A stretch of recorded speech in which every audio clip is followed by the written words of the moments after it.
Good morning बच्चों। Good morning Suhasini, Ankita and so many other people. अच्छा, सत श्री अकाल बेटा पलक। तो मुझे बताइए, कल हम जो ये पढ़ रहे थे। हाँ जी, गुड मॉर्निंग प्रत्युषा। तो इवोल्यूशन चैप्टर कैसा लग रहा है? कुछ फायदा हुआ एज बैच ज्वाइन करने का? है ना, स्पेशली जूलॉजी पोर्शन में, है ना। ओके, फायदा नुकसान दोनों कैसे बेटा? अविनाश, दोनों कैसे हो गए? बताइए क्या हुआ, ऐसा समझाइए हमें भी।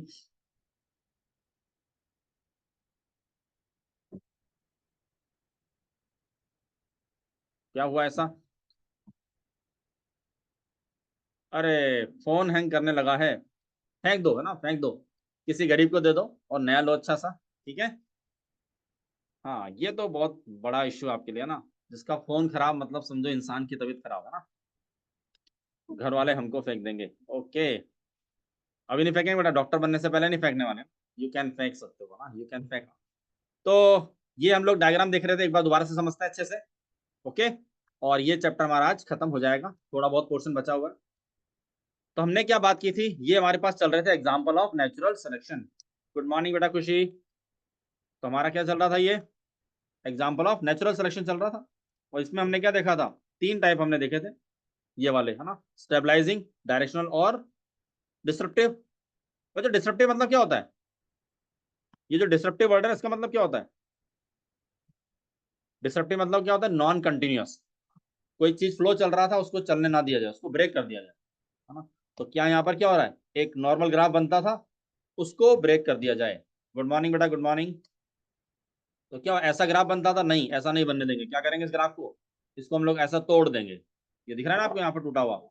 ये क्या हो रहा है, यहाँ पर ब्रेक हो गया। तो ऐसा कुछ यहाँ पर होता था।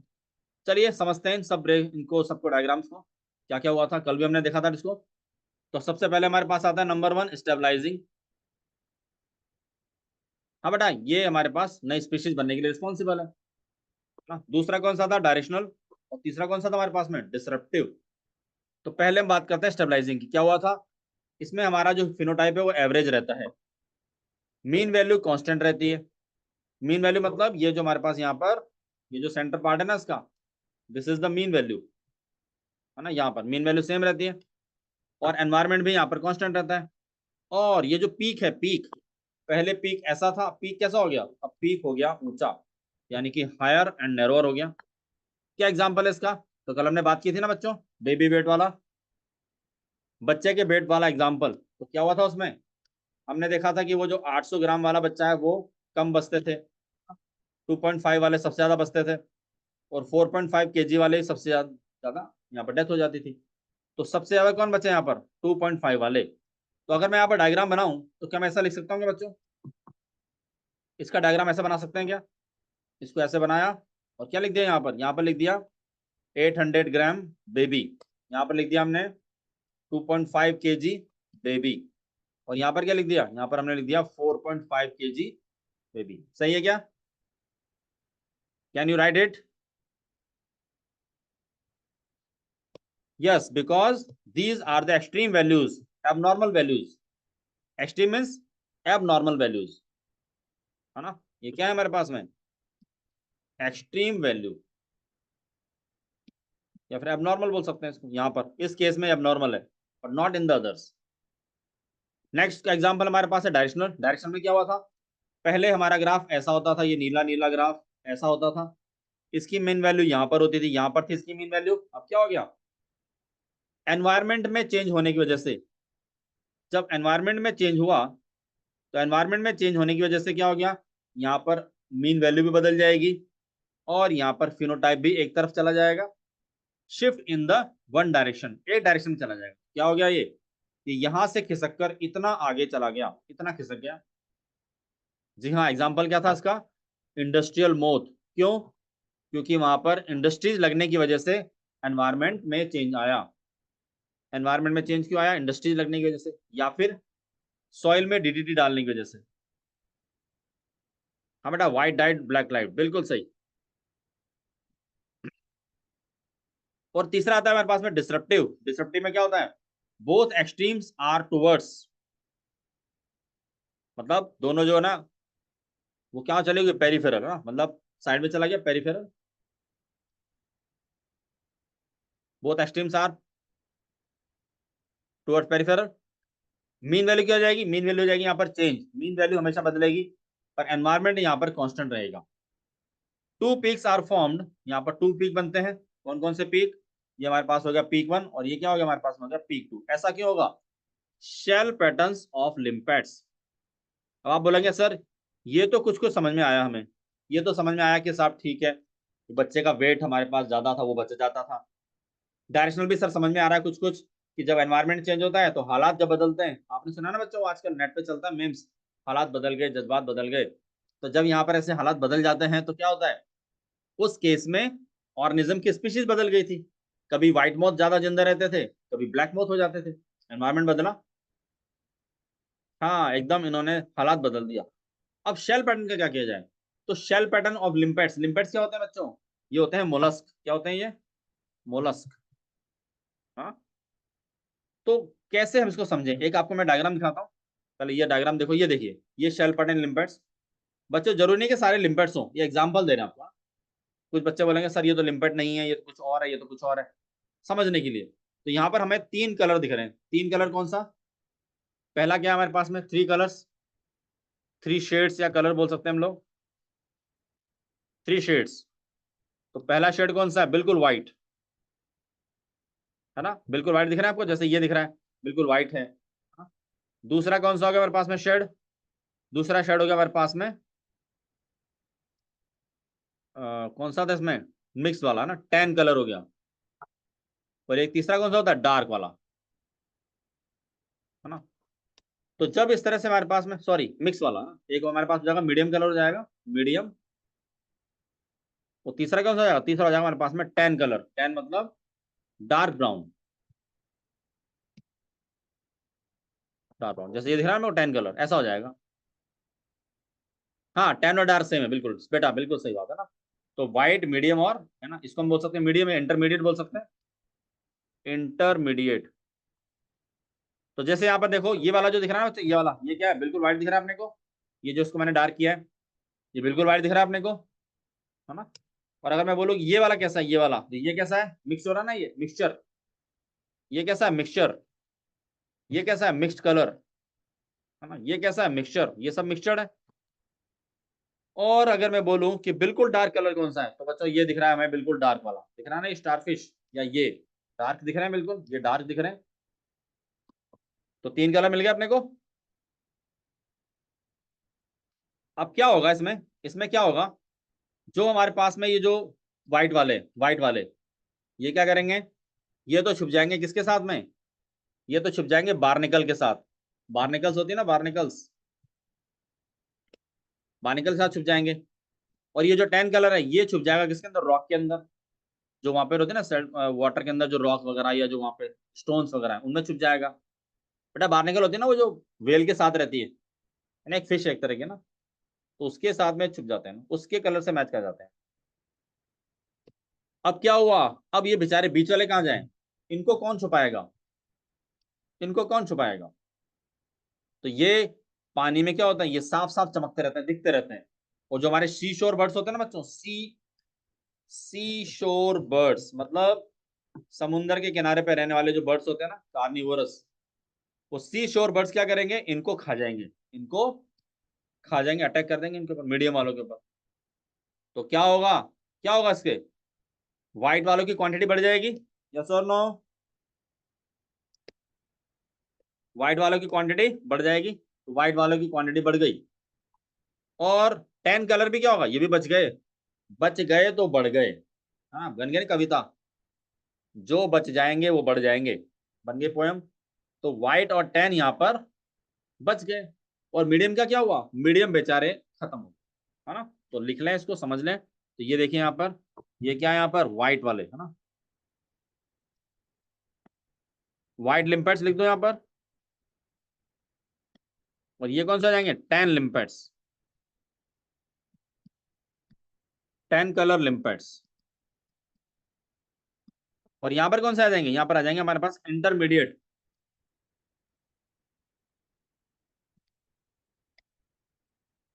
कलर, है ना, इंटरमीडिएट कलर लिम्पेट्स। क्या होता है इनके साथ में? सी शोर बर्ड ईट देम, है ना, सी शोर बर्ड्स ईट देम, इनको खा गए। इनको खा गए तो क्या हुआ, ये इनकी क्वांटिटी कम हो गई। तो ये तो हो गया हमारे पास में पीक, एक और पीक यहाँ पर आ गया और एक पीक यहाँ पर आ गया। तो ये कंडीशन समझ में आई? लिम्पेट्स थे, पर इस तरह से इनके हालात जज्बात बदले और पीक बन गए दो दो। तो दो पीक कौन कौन से हो गए? एक पीक तो ये हो गया हमारे पास में, एक पीक हमें ये मिला और एक पीक हमें ये मिल गया। क्लियर हो गया साफ? बेटा कॉन्स्ट एनवायरमेंट तो कांस्टेंट रहेगा ना Anandita? Very good question, Anandita ने क्वेश्चन पूछा है कि सर एक बार आप एनवायरमेंट के बारे में बताइए। अब हमारे पास जो सी, जो कोस्टल एरिया है, ये जो सी है ना, ये जो सी है, क्या इसमें एनवायरमेंट चेंज हो रहा है क्या? एनवायरमेंट तो वही है। उसी एनवायरमेंट में जो हमारे पास सी शोर बर्ड्स हैं वो उनको अटैक कर रहे हैं, ढूंढ रहे हैं, छान रहे हैं, है ना।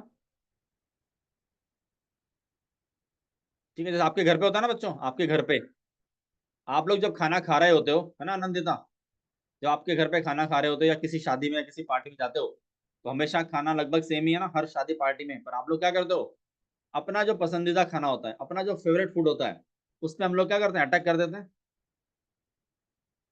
वो सी शोर बर्ड्स हैं और आप लोग क्या है, मैरी शोर बर्ड्स। हाँ, क्या हो आप लोग?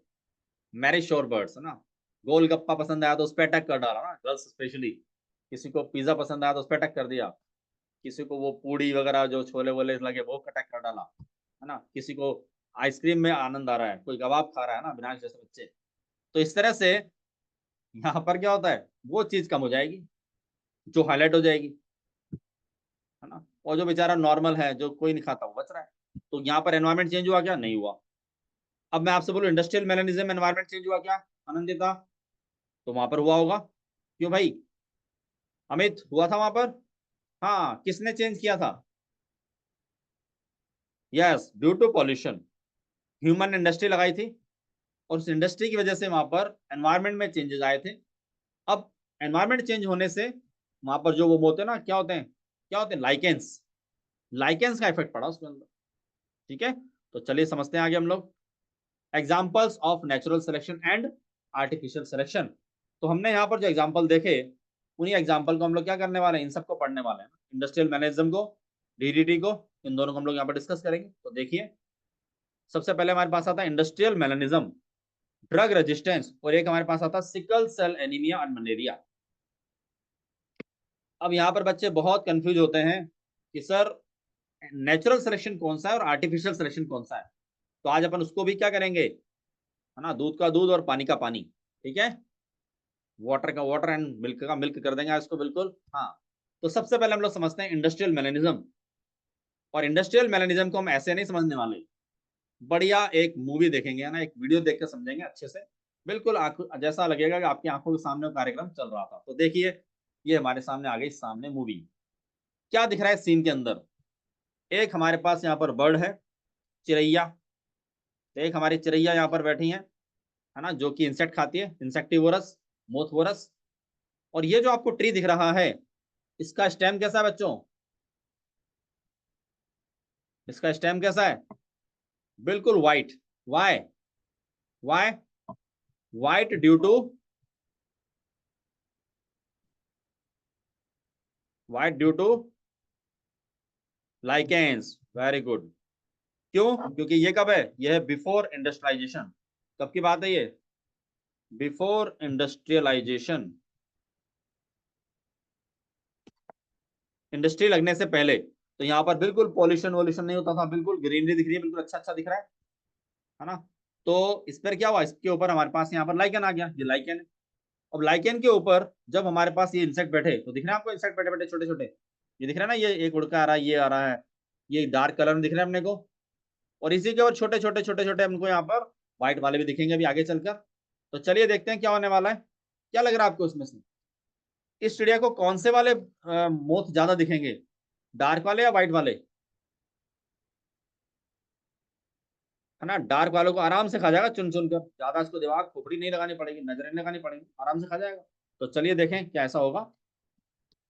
तो जानने के लिए देखते रहिए सीरियल। ये लीजिए साहब, आ गया सीशोर बर्ड, ये बैठा यहाँ पर और बैठते क्या हो गया, ये देखिए खाना शुरू। किसको खा गया, डार्क वालों को खा गया।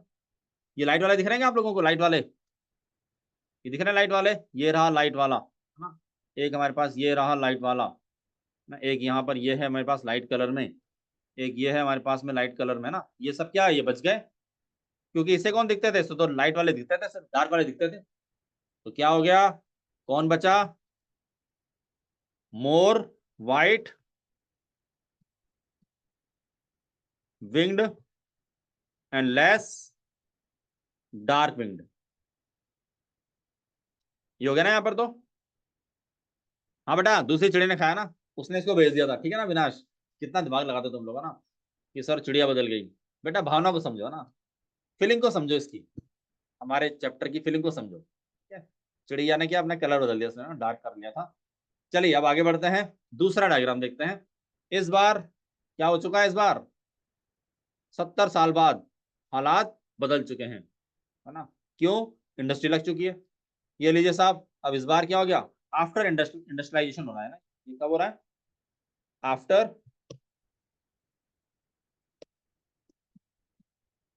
तो दिखेगा नहीं ना, राइट लाइट डार्क कलर ले लेते हैं ना, आफ्टर इंडस्ट्रियलाइजेशन।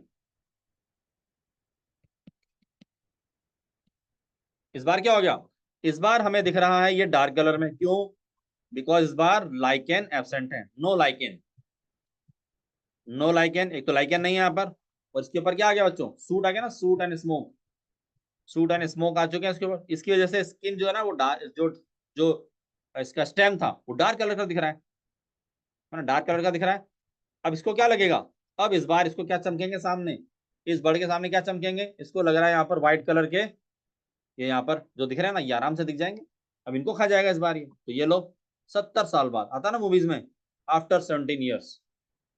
ये लीजिए साहब, क्या हो गया, सफेद वालों खा गया, सफेद वालों खा गया, और ये जो हमारे पास जो डार्क वाले थे ये बच गए इस बार, ये अपने आप ऑटोमेटिकली यहाँ पर बच गए। तो हालात ने इनको बचा लिया, हालात ने इनको बचा लिया, ठीक है ना, एनवायरमेंट ने बचा लिया इनको, बच गए। तो इस बार क्या हो गया, मोर, मोर डार्कविंग, तो डार्कविंग वाले क्या हो गए, मोर हो गए, ज्यादा हो गए।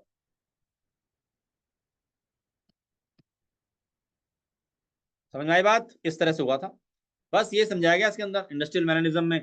तो इसका नाम क्या था मौत का, इसका मौत का नाम था बिस्टल बेटुलेरिया। क्या नाम था, बिस्टन बेटुलेरिया।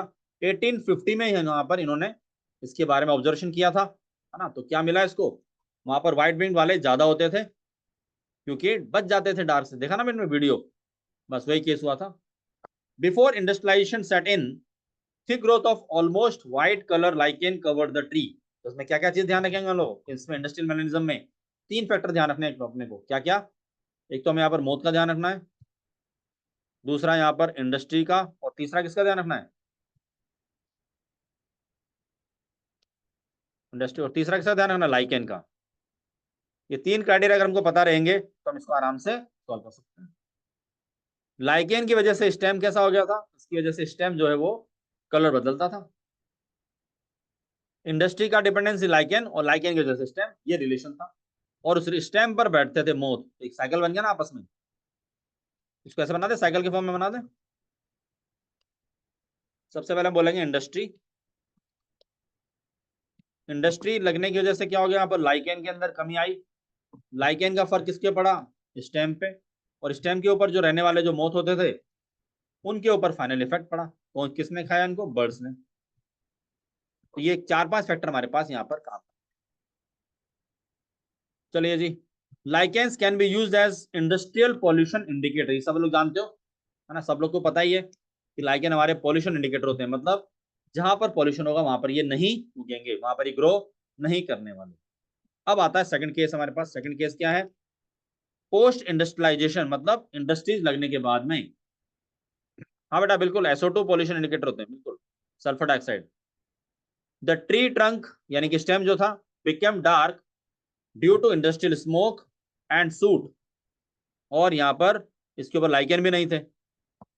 Under this condition white wing moth did not survive due to predator white due to predator, while dark and melanised moth survive, बच गए थे। हमने देखा ना डायग्राम, अभी वीडियो देखा था। अब यहाँ पर एक चीज ध्यान रखना, बहुत ही इंपॉर्टेंट पार्ट है ये, बहुत ही इंपॉर्टेंट पार्ट क्या है, पार्ट ये है, अगर कोई मिक्स पॉपुलेशन है, यानी इसमें सब तरह के एनिमल्स रहते हैं, हर सब तरह की वैरायटी रहती है, तो जो बेटर अडेप्ट करेंगे वो सर्वाइव करेंगे, इंक्रीज और पॉपुलेशन इंक्रीज हो जाएगी। पर क्या ध्यान रखना अपने को, ध्यान ये रखना है, रिमेंबर, जिसने लिख भी दिया, रिमेंबर, ध्यान रखो, क्या ध्यान रखना है, no variant is completely wiped out. जब हालात कैसे थे, पॉल्यूशन नहीं था, तो कुछ तो बचते थे डार्क वाले, थोड़े बहुत तो बचते थे ना, बिल्कुल वाइप आउट थोड़े ना हो गए थे। और जब इंडस्ट्री लग गई तो ऐसा नहीं है कि व्हाइट वाले खत्म हो गए थे, व्हाइट वाले बचे थे। और एक और एग्जांपल हमने क्या देखा था अभी उसमें, लिम्पैट में क्या देखा था हमने, ये देखिए यहाँ पर, ये वाला एग्जाम, ये क्या देखा हमने, यहाँ पर ये बच तो गए ना या फिर गायब हो गए थे, देखो ये ज्यादा है ठीक है, ये ज्यादा है ठीक है, पर क्या ये बिल्कुल ही वाइप आउट हो गए, नहीं, है तो सही, पर इनकी क्वांटिटी कम है। तो ये लाइन यहाँ पर भी अप्लाई होती है, इनके ऊपर भी, यस और नो, लिम्पैट्स पर भी अप्लाई हो रही है कि बिल्कुल खत्म नहीं होने वाले, और इसी तरह से ये इन पर मौत पर अप्लाई हो रही है, बिल्कुल खत्म नहीं होने वाले। हाँ, तो ये हमने यहाँ पर देखा। अब आता है दूसरा हमारे पास में, ड्रग रजिस्टेंस। अच्छा, अब इसमें मुझे बताइए, इंडस्ट्रियल पोल्यूशन जो है, इंडस्ट्रियल मैनेरिज्म, क्या ये आर्टिफिशियल है या फिर ये नेचुरल है, इज इट आर्टिफिशियल और नेचुरल, नेचुरल, कुछ बच्चे बोलेंगे आर्टिफिशियल, नो, ठीक है ना वर्षा बेटा, आर्टिफिशियल नहीं है। इंसान ने किसी जगह पर इंडस्ट्री लगाई, उस इंडस्ट्री से जो धुआं निकला या जो भी कुछ निकला, पॉल्यूशन निकला, उसका धीरे धीरे धीरे एनवायरमेंट में फर्क पड़ा। कितने टाइम लग गया, कितना टाइम लगा, बहुत ज्यादा गैप था ना इसके बीच में, इंडस्ट्री लगने के बीच में, तो इतने टाइम बाद जाकर वो एनवायरमेंट वहां पर चेंज हुआ, और एनवायरमेंट चेंज होने के बाद नेचर ऐसा हो गया, उस एरिया का नेचुरल हैबिटेट ऐसा बन चुका, ठीक है ना। तो आपने वर्ड सुना बच्चों, निश, निश सुना आप लोगों ने, है बेटा वर्षा, क्या ये वर्ड सुना आपने, 2020 में आया था क्वेश्चन ये, है ना, बॉटनी में, व्हाट इज निट, निश, है ना, क्या होता है ये, एक छोटा सा कोई एनवायरमेंट है, उनमें उन एनिमल्स का रोल होता है।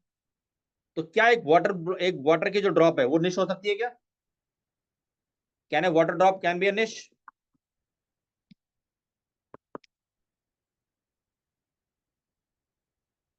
उसमें भी ऑर्गेनिज्म हो सकता है ना, और उन ऑर्गेनिजम्स का वहां पर एक रोल हो सकता है। जी हाँ, तो इस तरह से यहाँ पर ये क्या बताया कि उस एरिया के अंदर, यहाँ पर हम डायरेक्टली इसको इंटरफेयर नहीं कर रहे हैं, वहां पर हमारा एनवायरमेंट चेंज हो चुका है, और उस चेंज एनवायरमेंट में नेचुरली क्या हुआ, नेचर ने ही, एनिमल, ये हमारे जो थे ना प्रीडेटर्स, वो कौन से थे, नेचुरल एनिमल्स है ना, उन्होंने उस बदलते एनवायरमेंट के हिसाब से क्या किया, अपना जो वो मौत थे खाना स्टार्ट कर दिया, बदल दिया। एक और एग्जाम्पल आपको देता हूँ, एक बहुत अच्छा है, हमारे पास जंगल है, बहुत बढ़िया है, अब वहां क्या वॉल्केनोज आ गए, है ना, वॉल्केनिक इरप्शन हो गया, ठीक है, जब वॉल्केनिक इरप्शन हुआ तो पता लगा कि आधा जंगल वहां से डिस्ट्रॉय हो गया था, और वहां भी इस तरह के चेंजेस आएंगे ना, तो क्या ये आर्टिफिशियल है, नो, क्या रहेगा ये, नेचुरल रहेगा, ठीक है ना बेटा। अभी मैं आपको समझाऊंगा फिर सर आर्टिफिशियल कौन सा होता है, मैं भी आपको समझाऊंगा, जिसमें सीधा सीधा इंसान अपने पर्पस के लिए कुछ काम करता है। आप पढ़ते हो ना एनिमल हस्बेंड्री, है ना, प्लांट ब्रीडिंग, एनिमल ब्रीडिंग, बस समझ जाओ, जहां पे सीधा सीधा उसको फायदा दिख रहा है, इंसान अपने फायदे के लिए जो काम कर रहा है, वो है आर्टिफिशियल। क्या इस इंडस्ट्रियल मेलेनिज्म में क्या इंसान को फायदा हुआ क्या, व्हाइट मौत को खाने से या डार्क मौत को खाने से, प्रीडेटर के, कोई फायदा नहीं हुआ। तो इसलिए अब क्या बोलेंगे, it is not artificial, it is natural. Drug resistance, sir ये तो पक्का आर्टिफिशियल होना चाहिए, नहीं, ये भी नहीं। ड्रग आपने कहीं पर यूज की थी मॉस्किटो को मारने के लिए, पेस्ट को मारने के लिए, इंसेक्ट्स को मारने के लिए, पर क्या हुआ, उसकी वजह से जो सॉइल के अंदर जो एनिमल्स थे, जो वहां पर प्रीडेटर्स थे, जो पेस्ट थे, वो उन्होंने अपने आप को क्या करा, मॉडिफाई कर लिया। जैसे आपने घर में देखा ना बच्चों, मच्छर, आपके घर में मच्छर आते होंगे ना थोड़े बहुत तो, कि भाई किसके घर में मच्छर नहीं आता, एक भी मच्छर नहीं आता, ऐसा कोई है क्या बंदा, सर नॉट ए सिंगल मच्छर, हमने घर के आगे बोर्ड लगा रखा है नो एंट्री ऑफ मॉस्किटोज, है कोई ऐसा नहीं, है ना। तो क्या होता है वहां पर, आप क्या करते हो, ऑल आउट लगा देते हो ना, ऑल आउट वगैरह। हाँ, ओ स्त्री कलाना, बिल्कुल। तो क्या बोलते हैं हम लोग कि भैया जी आप लगा लो बढ़िया सी ना हाई क्वालिटी की वो लगा लो, मॉस्किटो कॉइल लगा लो। क्या क्या आती है, वो आते हैं ना बहुत सारे नाम, ऑल आउट है और गोदरेज है, गोदरेज गुड नाइट वगैरह बहुत सारे आती हैं, हाँ मैक्सो है ना। तो हुआ क्या, वो जो मॉस्किटोज है ना, उन्होंने अपने आप को क्या करा, अपने आप को रेजिस्टेंट बना लिया, रेजिस्ट बना लिया। आजकल क्या होता है, डरते ही नहीं है वो, आजकल नहीं डरते हो आप, वो कॉइल लगा लो आराम से घूमता था मच्छर, नो टेंशन, है ना। मास्क लगा लिया उन्होंने N95, उनको अब कोई गड़बड़ नहीं होती, है ना, बिल्कुल इज्जत से घूमते हैं वो। हाँ बिल्कुल अविनाश। और कुछ तो होते हैं खतरों खिलाड़ी, वो ऑल आउट पे बैठ जाते हैं, वेरी गुड। कुछ तो खतरों खिलाड़ी होते हैं ना, ऑल आउट पे बैठ जाते हैं, ये लोग करके दिखाओ, डर के आगे जीते, है ना। ऐसा भी हो जाता है। तो क्या ये आर्टिफिशियल होगा, नो। इंसान को फायदा नहीं हो रहा मतलब ये आर्टिफिशियल नहीं है। तो चलो देखें क्या होता है। The drugs which eliminate pathogens become ineffective, ineffective, ineffective, क्या हो गए, हाँ शॉक प्रूफ हो गए ये, कोई फर्क नहीं पड़ रहा इनको। हिंदी में क्या बोलते हैं बच्चे उसको, नट्टा बोलते हैं ना, नट्टा, सुना हम लोगों ने वर्ड। अरे सर ये तो पक्का सुना है हम लोगों ने ना, मम्मी पापा दिन भर बोलते हैं हमसे, क्यों भाई, कौन कौन है ऐसा, मम्मी पापा दिन भर बोलते हैं सर, ये तो वेल नोन वर्ड है हमारे लिए ना, नट्टा। हाँ, तो ऐसे क्या होता है हमारे पास होता है ना, वाटर प्रूफ, शॉक प्रूफ, ऐसे कुछ बच्चे कौन से होते हैं, इंसल्ट प्रूफ। और ये कौन से हैं, ये है हमारे पास में ड्रग प्रूफ, ड्रग प्रूफ। तो क्या होगा, इनइफेक्टिव, कोई फर्क नहीं पड़ता। In the course of time becomes those individuals of pathogenic species which can tolerate, सह सकते हैं, झेल सकते हैं। अब इस दवाई का में हमारे ऊपर कोई फर्क नहीं पड़ने वाला। और क्या होगा इस वजह से, जब ये टॉलरेट कर लेंगे तो then survive and flourish to produce tolerate resistance population. खुद ने तो टॉलरेट कर ही लिया, क्योंकि जो अगली प्रोजेनी आएगी ना, उसमें क्या हो जाएगा, उसमें भी वो रजिस्ट हो जाएंगे, अगली पता नहीं कितनी पीढ़ियां जो हो जाएंगी वो रजिस्ट हो जाएंगी, नो टेंशन। अब हमारी आने वाली पीढ़ियों को इस ड्रग का कोई फर्क नहीं पड़ने वाला, इस तरह से इनके पास चेंज हो जाता है। Hence, resistant organisms or cells are appearing in a very less time scale of months of year and not centuries. ये जो ह्यूमन इंटरवेंशन की वजह से मान सकते हैं, ड्रग्स की वजह से जो चेंजेस आए बहुत जल्दी आ गए। अगर हम लोग ड्रग्स नहीं डालते तो इन पेस्ट में, इंसेक्ट में चेंज आने में बहुत टाइम लगता, पर इनको क्या हो गया, एक तरह से स्टिमुलेट मिल गया, रेजिस्टेंस मिल गया, तो जल्दी डेवलप हो गए। तो क्या हो गया, these are example of evolution by anthropogenic action. Anthropogenic मतलब कहीं ना कहीं ह्यूमन का रोल है, ऐसा लिख दो यहां पर, indirect role of human, indirect role of human. हुआ तो इंसान की वजह से, इंसान ने किया सब कुछ। और this also tell us evolution is not a directed process, मतलब क्या होगा हमें नहीं पता। इवोल्यूशन क्या है, डायरेक्ट प्रोसेस नहीं है। डिटर्मिनिज्म, कुछ भी फिक्स नहीं है आगे क्या होने वाला है, कैसा है फिर ये स्टोकेस्टिक प्रोसेस, ये वर्ड बार बार आता है बच्चों, आपको एग्जाम में कई बार मिलेगा ये वर्ड, स्टोकेस्टिक प्रोसेस। स्टोकेस्टिक यानी कि रैंडम, कुछ भी हो सकता है ना, कुछ भी हो सकता है।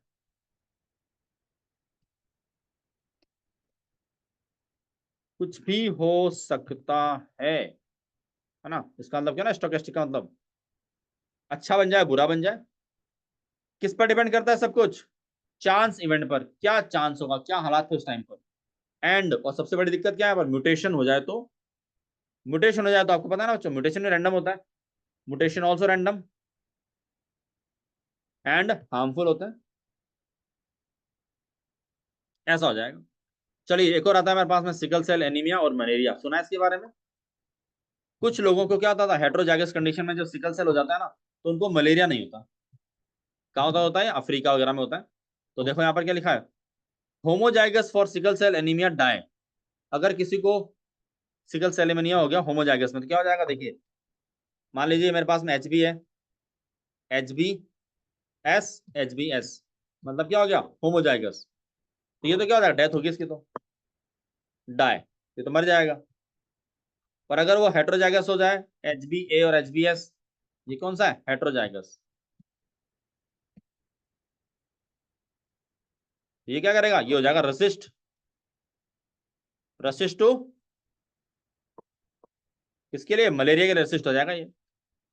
सो due to anaemia and individual in which heterogeneous, आ गया ना heterogeneous, heterogeneous condition is present for the character, the RBC becomes sickle cell shaped on entry of protoplasmodium. हाँ बेटा, इसको यूजफुल मान सकते हैं, बिल्कुल सही बात बेटा Palak, it can be useful for us, it is useful for us because some person adopted this. The individual with heterozygous condition have better chances of survival, hence are selected by nature. इनको nature ने select कर लिया, इनको nature ने select कर लिया, but ये by chance हुआ बच्चों, ठीक है ना Palak, it is by chance. This type of selection is called balancing selection. Balancing मतलब आपने एक वर्ड सुना था ना, वो कौन सा word? Not completely wiped out. क्या सुना था हमने? नॉट कंप्लीटली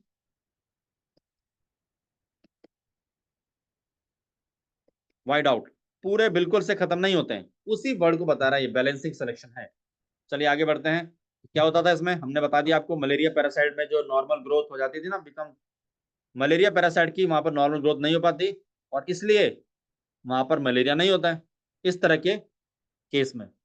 क्योंकि अगर वहां पर हमारे पास कौन सी होती थी बच्चों? बायकॉन की होती थी ना. अगर बायकॉन की होती तो इसमें तो हमारे पास प्लाज्मोडियम चला जाता आराम से, पर सिकल सेल में प्लाज्मोडियम अंदर एंटर नहीं कर पाएगा. सिकल सेल में heterozygous condition have better chances of survival, hence selected by the nature. ये दोबारा आ गया शायद ना, इसको हम क्या बोलते हैं? बैलेंसिंग सिलेक्शन, हमने पढ़ ही लिया. ठीक है, तो ये सब वही है. It means preservation of genetic variability is maintained by the selection of heterozygous which is called balanced polymorphism. But क्या लिखा है? This kind of balancing selection is found very rarely in nature. बहुत रेयरली मिलता है. अगर आप लोग सोचें कि भैया हम भी वहां पहुंच जाते हैं अफ्रीका में और हमारे साथ भी ऐसा हो जाएगा, नहीं, जरूरी नहीं कि आपके साथ भी ऐसी कंडीशन हो जाएगी. पता लगा कि उस पर्सन को सिकल सेल एनीमिया हुआ और वो उसी से मर गया, है ना. मलेरिया से तो बाद में मरना था, सिकल सेल से मर गया. इसलिए ऐसा कुछ भी फिक्स नहीं है. अब आता है आर्टिफिशियल सिलेक्शन. लो बच्चों, आ गया आर्टिफिशियल सिलेक्शन. क्या फर्क था नेचुरल और आर्टिफिशियल में? तो मैं एक सिंपल सी लाइन यहां पर लिख रहा हूं. Direct involvement of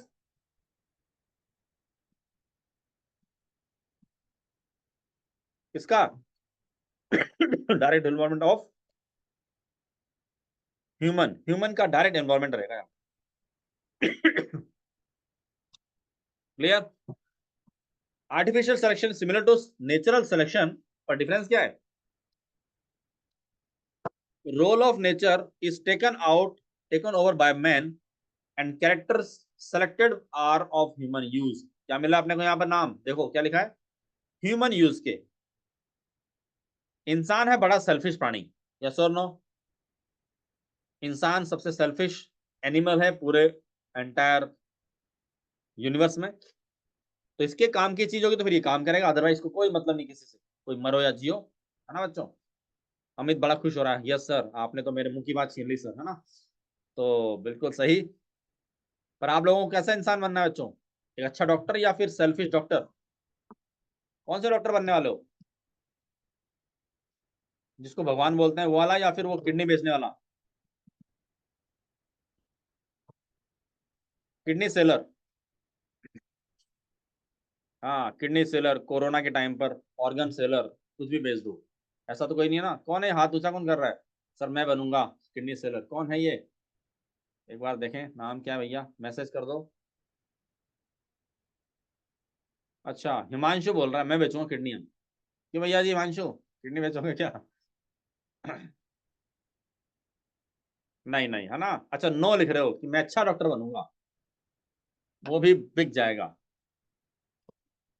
Man has been taking the advantage of genetic variations of improving the qualities of domesticated animal. क्या किया इसने इंसान ने अपने फायदे के लिए? कि सर आपने तो आज सेंटी कर दिया हमें इंसान की बात बताकर. क्या किया इन्होंने?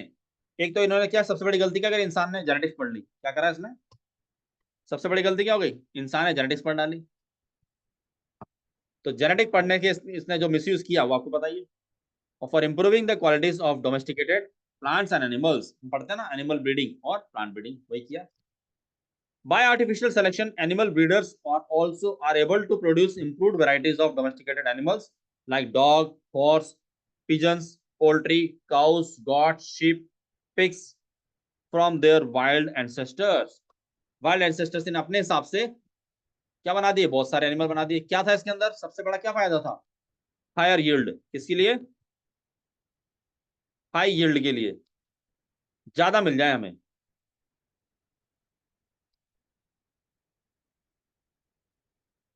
ना, ज्यादा मिल जाए, फ्लैश ज्यादा मिल जाए, मिल्क ज्यादा मिल जाए, है ना, कैपेसिटी ज्यादा मिल जाए। डॉग में क्या था, खतरनाक मिल जाए ब्रीड, है ना, ताकि हमारी सेफ्टी करे, हमारा फायदा करे, बस वो वाला काम करो। तो यह है आर्टिफिशियल सिलेक्शन।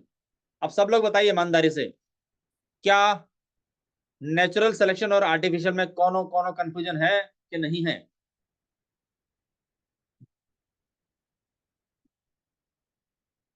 कौन confusion, any kind of confusion for natural and artificial?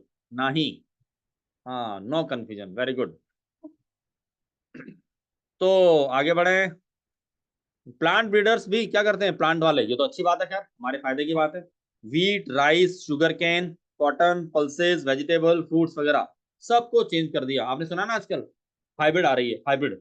और आपके मम्मी पापा क्या बताते थे, आपके दादा दादी, हमारे टाइम पर जो वो चावल आते थे उसमें इतनी अच्छी स्मेल आती थी, सुना है ना आप लोगों ने। हमारे टाइम पर जो गन्ने आते थे बहुत मीठे आते थे।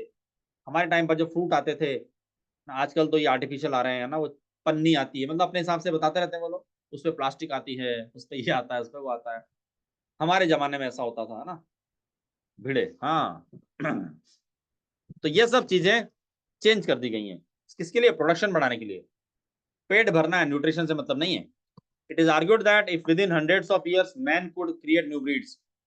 अब इस तरह आर्टिफिशियल सिलेक्शन करके, बायोटेक्नोलॉजी का यूज करके, जेनेटिक्स का यूज करके इतनी नई नई स्पीशीज बना दी जाती हैं, जो अगर नेचुरल बनती तो लाखों साल लग जाते, मिलियंस ऑफ ईयर्स लग जाते उनको, है ना। क्यों, क्योंकि वो एनवायरमेंट के हिसाब से बदलते धीरे धीरे धीरे। और हमने क्या किया, हमने जेनेटिक्स को यूज करके उनको इमीडिएटली बदल डाला। ठीक है, चलिए अब आगे हमारे पास सिखाता है, एक छोटा सा टॉपिक है हमारी एनसीईआरटी के अंदर। एनसीईआरटी छोटा सा एक बस टर्म लिख रखी है, उसको हम लोग यहाँ समझ रहे हैं कैसे काम करती है। जेनेटिक बेसिस ऑफ अडेप्टेशन, है ना, लीडरबर्ग हमारी एनसीईआरटी में नहीं है, पर इसको समझने के लिए हमें लीडरबर्ग एक्सपेरिमेंट भी देखना पड़ेगा। ठीक है, तो चलिए देखें क्या होता है। Rate of appearance of new forms is linked to the life cycle और the life span. Life span मतलब क्या होता है बेटा, ये है ना जेनेटिक बेसिस अडेप्टेशन वर्ड आ रहा होगा ना वहाँ पे कहीं ना कहीं, देखना एक बार, है ना, एनसीईआरटी में अडेप्टेशन के हिसाब से वहाँ पर एक वर्ड होगा जेनेटिक्स को यूज करते हुए, तो उसके लिए मैं बता दूंगा बेटा, ठीक है ना, आपको बता दूंगा, ठीक है आनंदिता, आपको कहने की लाइन मिल जाएगी, मैं बता दूंगा। सो यहाँ पर क्या है बच्चों, न्यू स्पीशीज की रेट, एक इक्वेशन बना ले हम लोग, rate of new species inversely proportional to life span. सही है क्या, कैसा बना सकते हैं हम लोग,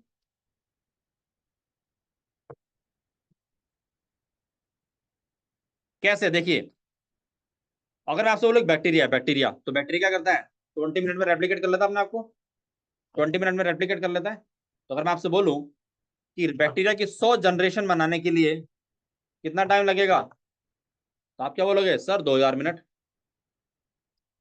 यस और नो। 100 जनरेशन बनाने के लिए 2000 मिनट, तो 2000 मिनट को आप डिवाइड कर लो, एक दिन में लगने वाला, है ना? मतलब 2 दिन 3 दिन मान लो। पर इंसान की 100 जनरेशन बनाने में कितना टाइम लगेगा, ऑन एन एवरेज आप, है ना, क्या करोगे, ऑन एन एवरेज आप तीन, अगर 30 साल मान के चलो तो 3000 साल लगेंगे, 3000 ईयर है ना, लग जाएंगे।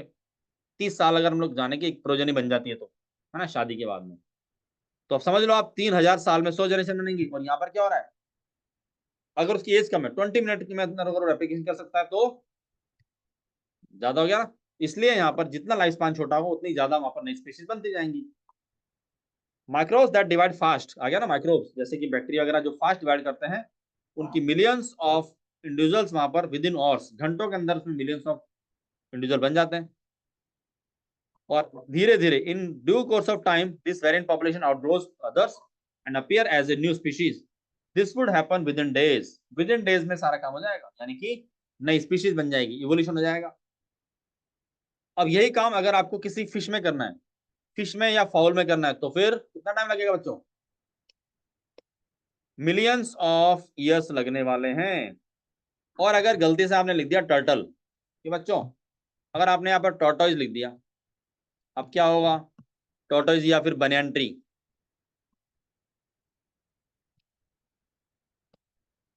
तो फिर क्या होगा? और लगा लो, है ना, और इसमें इंटू 10 या इंटू 100 कर लो। होता है ना, कितनी लाइफ टाइम होता है? हाँ 20 बिलियन हो जाएंगे, वापस वहीं पहुंच जाएंगे बेटा ना। तो 140 ईयर तो लगभग लगभग हम लोग मान के चलते हैं ना, एवरेज 130 टू 140 ईयर्स तक तो ये जिंदा रह सकते हैं। तो इतना लंबा लाइफ स्पान है ना। तो इस तरह से यहाँ पर ये बताया गया है, तो नई स्पीशीज यहाँ पर फटाफट बन सकती है। फिटनेस और एडिटिव abilities based on the characteristics which are inherited. क्या मतलब बोला? फिटनेस जो है वो कैसे होती है? कैरेक्टरिस्टिक्स हैं जो कि इनहेरिटेड होते हैं। जैसे हम लोग कहते हैं ना कि वो अफ्रीकन काफी मजबूत होते हैं, रफ एंड टफ होते हैं, है ना। जो पहाड़ी इलाके में लोग रहते हैं वो काफी रफ एंड टफ होते हैं, वो पहाड़ियां चढ़ जाते हैं, थकते नहीं है, स्पोर्ट्स पर्सन होते हैं। सबके अलग अलग होते हैं ना स्पीशीज, अलग अलग थोड़ा सा स्टेमिना आ जाता है रेगुलर उस एरिया में रहने की वजह से। ऐसा यहाँ पर एडेबिलिटी आ जाती है। और यही हमारा क्या जेनेटिक बेसिस, हम कहते हैं ना हमारा जीन, है ना, हमारा खून, कहते हैं ना हमारा हमारा हिंदुस्तानी खून है ना, हमारा बांग्लादेशी खून है, हमारा कौन कौन सी कंट्री है बच्चों, है ना, न्यूजीलैंड का खून है। ऐसे सबका अपना अलग हो जाता है। हाँ, नहीं बेटा ये नाम मत देना अविनाश, है ना, वरना अभी दंगा हो जाएगा। There must be genetic basis for getting selected and to evolve. तो मतलब खून का मतलब वो जेनेटिक्स की बात करते हैं ना, अपने जीन की बात करते हैं। Microbial experiment shows that pre-existing advantages mutation when selected will result in observation of new phenotype. मतलब प्री एग्जिस्टिंग एडवांटेजेस यानी जिनको अडॉप्ट किया जा सके, कैन बी अडॉप्टेड, जिनको अडॉप्ट किया जा सके अगर वो लेते हैं तो क्या होगा? इससे नई स्पीशीज बन जाती है। और अगर अडॉप्ट नहीं कर पाएगा तो वो डिस्ट्रॉय हो जाएंगे। और इससे क्या होगा? नई स्पीशीज बनने से क्या होगा? स्पेशिएशन होगा। और स्पेशिएशन का मतलब नई स्पीशीज यानी कि इवोल्यूशन, इवोल्यूशन हो जाएगा। ये हमारे पास एक एक्सपेरिमेंट दे रखा है, लीडरबर्ग रेप्लिका एक्सपेरिमेंट था। क्या था इसके अंदर? एक हमारे पास में कल्चर प्लेट थी, है ना, अगार प्लेट होती है ना, अगार अगार की प्लेट होती है। इसमें हमने क्या करा? बैक्टीरिया डाल दिया। ये है बैक्टीरिया, यहाँ पर क्या दिख रहा है? बैक्टीरिया। ये देखो यहाँ पर बैक्टीरियल सेल, और ये हमारे पास में है अगार मीडियम। अब क्या करेगा बैक्टीरिया? इस पर ग्रोथ कर जाएगा। तो ये मान लो इसमें ग्रोथ करा दी। ग्रोथ करने के बाद में क्या होगा? देखिए इस पर हमने क्या करा, इस ग्रोथ के ऊपर क्या करा हमने? यहाँ पर हमने ये सारे बैक्टीरिया रख लिए, है ना, वेलवेट के ऊपर। और इसके ऊपर हमने एक इंप्रेशन ले लिया। इंप्रेशन मतलब, अच्छा आपने ब्लॉटिंग सुना है? ब्लॉटिंग, ब्लॉटिंग क्या होता है? वेस्टर्न ब्लॉट टेस्ट सुना है ना? उसमें भी ऐसा ही करते थे। मान लीजिए आपके पास एक ब्लैंक पेपर है, उस ब्लैंक पेपर पे आपने क्या करा? मार्कर से कुछ लिख दिया। सिंपल सुनना, आपकी कॉपी लिया आपने, कॉपी के अंदर आपने ऐसे पेजेस ओपन किए, और एक साइड पे आपने क्या करा? मार्कर से, होता है ना वो बड़ा वाला व्हाइट बोर्ड मार्कर, उससे आपने लिख दिया। और क्या करा? इमीडिएटली आपने उसको ऐसे बंद कर दिया कॉपी को। क्लियर? अब क्या होगा? जब आप वापस उस पेज को खोलेंगे तो जो पास वाला पेज था, फ्रंट वाला, क्या होगा उसके ऊपर? उसका इंप्रेशन आ जाएगा। बस, तो वही यहाँ पर इंप्रेशन एक्चुअली लिया जाता है इस तरह से। इंप्रेशन ले लिया, उसका छाप, बिल्कुल बेटा, उसका छाप ले लिया हमने। तो यहाँ पर हमने ये जो वो बनाई थी ना प्लेट, कौन सी वाली? ये जो हमारे पास कौन सी थी? ये हमारी मास्टर प्लेट थी ना, मास्टर प्लेट थी ये वाली। इस मास्टर प्लेट से क्या करा? ये है ना, इस तरह से हमने बना दिया। तो ये क्या है? Penicillin resisting, penicillin resistant bacterial colonies grew while penicillin sensitive colonies could not grew. क्या करा इसमें? अब हमने जो दो मास्टर प्लेट बनाई ना, एक पे हमने क्या करा? पेनिसिलिन डाल दिया। देखो क्या लिख रहा है यहाँ पर, इस जगह तो पेनिसिलिन नहीं था और यहाँ पर पेनिसिलिन था इन मास्टर प्लेट्स के ऊपर ना। तो ये कौन सी हमारे पास में? Plate one, plate two. कहाँ से ली? पहले इसको इंप्रेशन लिया, इस इंप्रेशन से हमने एक तो ये वाली बनाई और एक ये वाली बनाई। और इन दोनों के ऊपर हमने जब देखा तो क्या हो गया? जो जिसके ऊपर पेनिसिलिन नहीं थी वो तो ग्रो करते रहे, वो तो आराम से ग्रो कर रहे थे। पर जिसके ऊपर हमने पेनिसिलिन डाली थी, जैसे यहाँ पर हमने पेनिसिलिन डाली ना, इसमें यहाँ पर डाली है, तो क्या हो गया? इनमें से सिर्फ तीन ही बचे। ये तीन कौन है? ये तीन वो हैं जो पेनिसिलिन सेंसिटिव थे, यानी जो पेनिसिलिन रेजिस्टेंट थे। ये कौन है? ये तो है पेनिसिलिन सेंसिटिव। ये कौन है, लिख दो यहां पर, ये है पेनिसिलिन रेजिस्टेंट। अब डायग्राम पूरा हो गया, समझ में आई बात क्या हो रहा है। पहला स्टेप क्या था, हमने मास्टर प्लेट बनाई, उसको हमने इसके ऊपर इसके इंप्रेशन बना दिए, यहाँ पर इंप्रेशन बना दिए इसके ऊपर इस तरह से। उस इंप्रेशन के ऊपर हमने क्या करा, दो अलग अलग प्लेट रखी, दो बार छापा लगाया, एक के ऊपर पेनिसिलिन था, एक के ऊपर नहीं था। तो जिस पर नहीं था उस पर तो पेनिसिलिन सेंसिटिव कॉलोनी बढ़ती रही, पर जिस पर हमने पेनिसिलिन डाला था उस पर क्या, उस पर सिर्फ पेनिसिलिन रेजिस्टेंट ने ग्रोथ किया, ये समझाया गया। तो कैसे यहाँ पर रेजिस्टेंस क्रिएट हो सकता है किसी चीज को लेकर, वो समझाया गया। ओके, तो ये हमारे पास था, हालांकि एनसीईआरटी में नहीं है, तो सिर्फ समझाने के लिए आपको मैंने बताया था। तो आप इस लीडरबर्ग एक्सपेरिमेंट को जस्ट याद रखें ना, पूरा डिस्कस करने की जरूरत इसको नहीं है।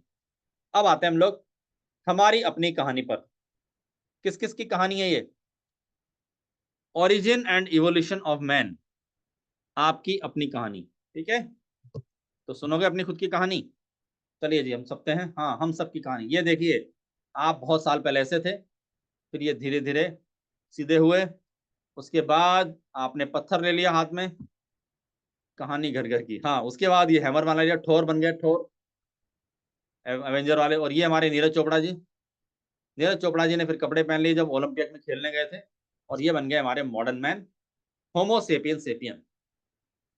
क्लियर, हो गई कहानी खत्म, तो चैप्टर खत्म नहीं, हमें कहानी सुननी है, पूरा पूरा देखना है दोबारा से। क्या बात, मूवी देखने में मजा आ रहा है विनाश को ना। ये लो साहब, ये चले आप बचपन में, और ये धीरे धीरे बड़े होते चले गए, है ना। ये सीधा हो गया ना, फोल्ड हो गया, उसके बाद में यहाँ पर पत्थर उठा लिया, वेपन्स यूज बनाए, उसके बाद में हथौड़ी बना ली, हैमर बना लिया।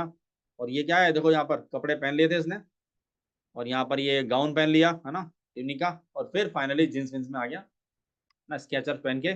चलिए, अब हम समझते हैं यहाँ पर ये पूरा प्रोसेस। ये जो पूरा चार्ट है, तो आपको पूरा चार्ट पढ़ना नहीं है, सिर्फ समझ लो कि कैसे हमारी ग्रोथ हुई। तो जो प्राइमेट जो होते हैं ना, वो दो तरह के थे। प्राइमेट के होते हैं दो तरह के, एक तो होते हैं प्रोसोमियंस, प्रोसीमियंस, एक होते थे एंथ्रोपॉइड्स। प्रोसीमियंस होते थे नॉक्टर्नल, नॉक्टर्नल मतलब रात को घूमने वाले। और एंथ्रोपॉइड्स कौन से थे, ह्यूमन वाले ना। और इसमें सबसे टॉप पर कौन है, सबसे बाद में डेवलप होते होते कौन पहुंच गया, होमिनिड। यानी कैसा डेवलपमेंट हुआ, पहले बने न्यू वर्ल्ड मंकी, फिर old world monkey. Old world monkey के साथ साथ क्या हो गया हमारे पास यहाँ पर, गिबन्स बनते चले गए, ऑर्गेंगुटान बन गया, गोरिल्ला बन गए, चिंपांजी बन गए, और होमिनिड बन गए। अब आप मुझे बताइए देखकर डायग्राम में, ह्यूमन का सबसे क्लोजेस्ट कौन है, ह्यूमन के सबसे क्लोजेस्ट कौन है, वेरी गुड, चिंपांजी। किसमें, प्राइमेट्स में। ये हमारे पास थोड़ा सा डिफरेंस है बच्चों, वैसे ज्यादा काम का नहीं है, पर आप एक बार टेबल देख लेना इसके ना। टू टाइप्स के हमारे मंकी होते हैं, न्यू वर्ल्ड और ओल्ड वर्ल्ड मंकी। तो हम लोग किससे बने, न्यू वर्ल्ड से, ओल्ड वर्ल्ड से, तो देखते जाओ। आप इस पूरे पूरे इस पूरे टेबल में सिर्फ एक चीज देखकर पहचान सकते हो कि हम किससे बने हैं।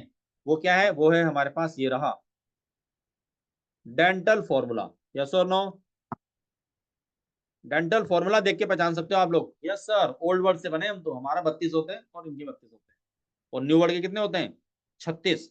चलिए सबसे पहले बात करते हैं टेल की। टेल होती है इनकी कैसी, लॉन्ग और प्री हेंसाइल। कैसी होती है, लॉन्ग एंड प्री हेंसाइल। प्री हेंसाइल क्या होता है बच्चों, इसका मतलब होता है ऐसे घूमी हुई टेल, जो ग्रिप कर सके,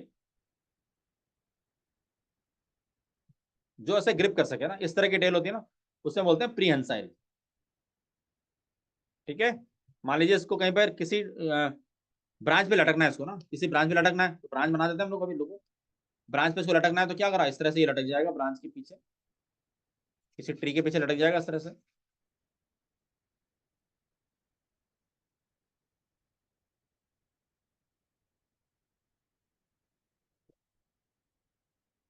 हाँ, तो लग रहा है बच्चों ऐसा, ऐसा कुछ लग रहा है क्या कि ये ब्रांच पे लटका हुआ है पूंछ से, कैसी फीलिंग आ रही है।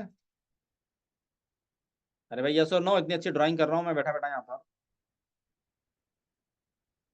जग्गू बंदर ये कार्टून देखना नतीजा सारा ना श्रुति, कार्टून देख देख के परेशान ना, सब पता है, तो पिकासो, हाँ जग्गू, ये सब वही है बेटा, लॉन्ग प्रेंसाइल टेल वाले ना। इसकी तो टेल भी प्लेन हो गई हमारी। ये क्या होते थे, ये होती थी प्रेंसाइल टेल, है ना, इससे ये ग्रिप कर लेते थे। ओके, चलिए, और ओल्ड वर्ल्ड के साथ क्या था, ये बेचारे की पूंछ सीधी होती थी इनकी, इस तरह से फ्लैट पूंछ, कुछ नहीं कर पाते थे ना। तो लॉन्ग और शॉर्ट हो सकती थी। डेंटल फॉर्मूला 2133 36 हो जाएंगे, और यहाँ पर क्या 2123 हमारा ह्यूमन जैसा। इसके अलावा मेंस्ट्रुअल साइकिल इनमें एब्सेंट होती थी, और ओल्ड वर्ल्ड मंकी में प्रेजेंट होती है, हमारे अंदर भी प्रेजेंट है, यानी कि ये हमारा क्लोजेस्ट हो गया। एग्जाम्पल की बात करें तो न्यू वर्ल्ड में आता है स्पाइडर मंकी, और ओल्ड वर्ल्ड में आते हैं रिसस और मकाका। बच्चों याद है ना रिसस कौन है, ये आर एस फैक्टर वाला, आर एस फैक्टर वाला रिसस वही है ये। चलिए क्या कंक्लूजन निकला, कंक्लूजन ये आया कि old world monkeys are closer to human, हमारे क्लोजर कौन है, ओल्ड वर्ल्ड मंकी। क्लियर, इसलिए मैंने टेबल बना दी थी, है ना, इसको एक एक पॉइंट रटना नहीं है, just observe, just observe and leave, थोड़ा आइडिया लग जाता है ना कि हम लोग कहां से बने। ओके, चले आगे। अब आते हैं हमारे पास में evidences for common origin in human and apps. तो हमारे पास एक बड़ा ना मॉलिक्यूलर होमोलॉजी, उसमें भी आ जाता है हमारा जो इंटरनल जो स्ट्रक्चर था, क्रोमोसोम लेवल तक भी। आप क्रोमोसोमल लेवल की बात करें या माउथ की बात करें ना, स्ट्रक्चर की बात करें, तो क्या यहाँ पर सिमिलरिटी होती थी, जी हाँ।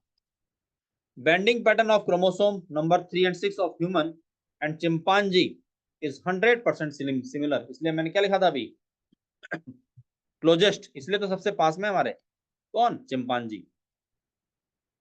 The skull of baby chimpanzee, इस पर कई बार क्वेश्चन आता है बच्चों, very very important, very very important, है ना, इस पे कई बार क्वेश्चन आता है। क्या आपको ऐसा डायग्राम दे दिया जाएगा, और इसमें से पहचानो कि कौन कौन सा है ना, ए बी सी, और मान लो यहाँ पर लिख दिया उन्होंने 1 2 and 3, तो किसको आप किससे मैच करोगे, तो क्या बताओगे आप, क्या बताओगे कि सर ये ना बेबी चिंपांजी, ये क्या है बच्चों, ये है बेबी चिंपांजी, तो इसका मुंह किससे मैच कर रहा है, ह्यूमन से मैच कर रहा है, ये मैच कर रहा है, देखो यहाँ पर ये दोनों मैच कर रहे हैं, पर क्या ये दोनों मैच कर पा रहे हैं, क्या ये दोनों मैच कर रहे हैं क्या, नहीं, ये मैच नहीं कर रहे हैं, है ना, तो ये मैच कर रहा, तो ये क्या बोला इसने, skull of baby chimpanzee is more like adult human skull than adult chimpanzee skull, तो ये तो बिल्कुल भी इससे नहीं मिल रहा है, ये तो इससे बिल्कुल भी नहीं मिल रहा है, तो कौन मिल रहा है, ये वाला। तो ये कौन है बच्चों यहाँ पर, ये हमारे पास में बेबी चिंपांजी स्कल, और ये क्या है, ये हमारे पास में adult human school, adult human school है, ठीक है ना, तो ये दोनों यहाँ पर मैच कर रहे हैं, ये दोनों मैच करके ये लाइन है। आगे बढ़ते हैं। Tail is absent in both and have grasping hands with opposable thumbs, tail गायब, चिंपांजी की पूंछ नहीं, इंसान की पूंछ नहीं, किसी के पास पूछ है क्या, हैंड रेज कर दो भैया, और किसी के पास पूछ है तो, हाँ, श्रुति ने किया हुआ हैंड रेज है ना, पुराना हो रहा है ना, पहले का आना है तो ये अभी अभी वाला है, हाँ, तो पूंछ हमारे पास नहीं है। ओके, चलिए आगे बढ़े। अब मुझे बताइए अविनाश, वेरी नॉटी बॉय, अभी नहीं है, अभी नहीं है, पहले होती थी ना, पहले का बिल्कुल बेटा, श्रुति पहले वाला ना, उसको डाउन कर लो वापस से, हैंड रेज को ना। सो हाँ, अच्छा ये मुझे बताइए ओपोजिबल क्या होता है, इसका मतलब क्या होता है, ओपोजिबल थंब क्या होता है, ओपोजिबल थम्स क्या होता है, इसका मतलब देखिए ये मेरा हाथ है ना, तो क्या होगा, ये देखिए, ये मेरा फिंगर कहाँ जा रहा है, थंब कहाँ गया, सामने आ गया ना, इस तरह से मैं इसको हर तरह से यहाँ पर गोल गोल घुमा सकता हूँ, आगे आ जाता है।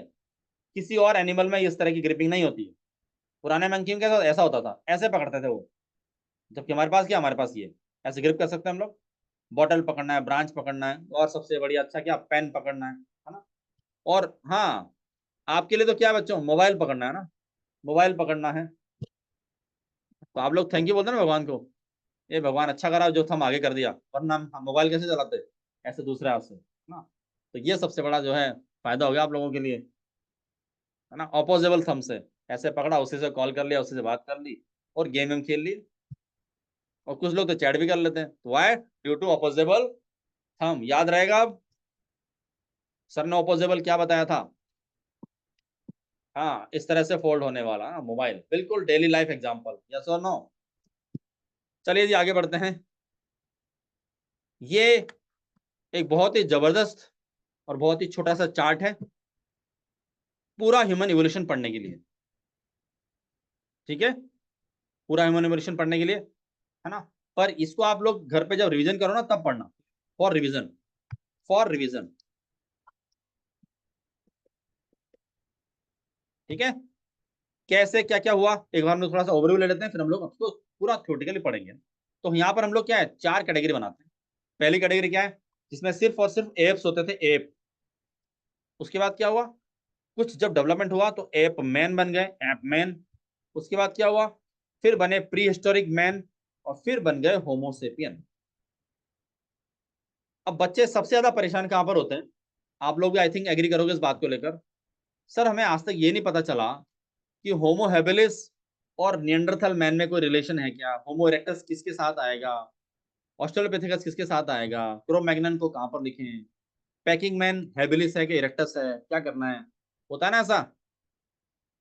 तो उस कंफ्यूजन को दूर करने के लिए हमने क्या किया, हमने इनको इस तरह से कैटेगरी में बांट दिया। जब आप एप की बात करोगे तो आपको क्या ध्यान रखना है, ये चारों के चारों भाई कौन थे, ये चारों चारों एप थे, उनमें इंसान वाला एक भी कैरेक्टर नहीं था। क्लियर। उसके बाद जब आप एप मेन पे जाओगे, ऑस्ट्रेलोपिथेकस पे, तो ये कनेक्टिंग लिंक बन जाएगा। कनेक्टिंग लिंक मतलब आर्कियोप्टेरिक्स की तरह, है ना। आधे लक्षण, आधे लक्षण, आधे कैरेक्टर किसके, इंसान के, और आधे कैरेक्टर किसके, मैन के।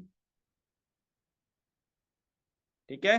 उसके बाद क्या आ गया, प्री हिस्टोरिक मैन, जो दिखने में कुछ कुछ इंसान जैसा लगता था पर अब इंसान बना नहीं था। होमो हेबिलिस, होमो इरेक्टस। इरेक्टस के दो टाइप हो गए, जावा और पैकिंग। और फिर इसके बाद आया क्या, होमोसेपियंस। होमोसेपियन में हमें क्या मिला, निएंडरथल, क्रो मैग्नन और मॉडर्न मैन। अब एक चीज और ध्यान रखना, अगर आपसे क्वेश्चन पूछा गया एग्जाम में, क्लोजेस्ट टू ह्यूमन,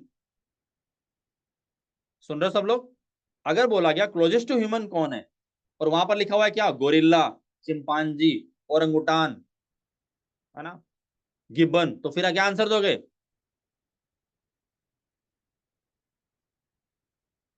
चिंपांजी। और अगर इसी क्वेश्चन में हालात बदल गए, जज्बात बदल गए, क्या लिख दिया, वहां पर लिख दिया ऑस्ट्रेलोपिथेकस, निएंडरथल, क्रो मैग्नन और जावामैन, अब क्या करोगे, दिख रहा है साफ साफ, साफ साफ हमें दिख रहा है कि जस्ट एंसेस्टर कौन था हमारा, वो थे क्रो मैग्नन। तो क्वेश्चन की लैंग्वेज वही, पर नीचे के ऑप्शन बदल गए। और आपको पता है किसी भी क्वेश्चन को प्रॉब्लमेटिक कौन बनाता है, उसके ऑप्शन बनाता है, तो उसके अकॉर्डिंगली आंसर देना।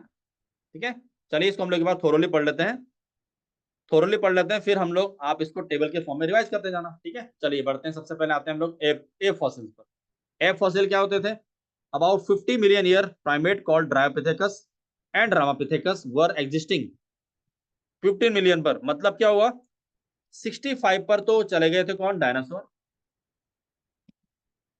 है ना। डायनासोर कब चले गए थे, 50, 65 पर। उसके लगभग लगभग कितना, 50 साल बाद, 50 मिलियन ईयर के बाद में जाकर क्या हुआ, 15 पर, 15 मिलियन ईयर पर जाकर हमारे पास कौन मिले, एप मिले, हम एप मिले थे। हाँ बेटा ये देखो, इसको हम लोग डिटेल में पढ़ेंगे सारा ना, आपको हैंडआउट में मिल जाएगा ये। ओके, तो चलिए देखते हैं, प्रोकंसल या फिर ड्रायोपिथेकस, प्रोकंसल या फिर dryopithecus, it is considered as common ancestor of man and direct ancestor of modern day. Proconsul पता है बच्चों क्या होता है, प्रोकंसल का मतलब होता है कमांडर या फिर leader.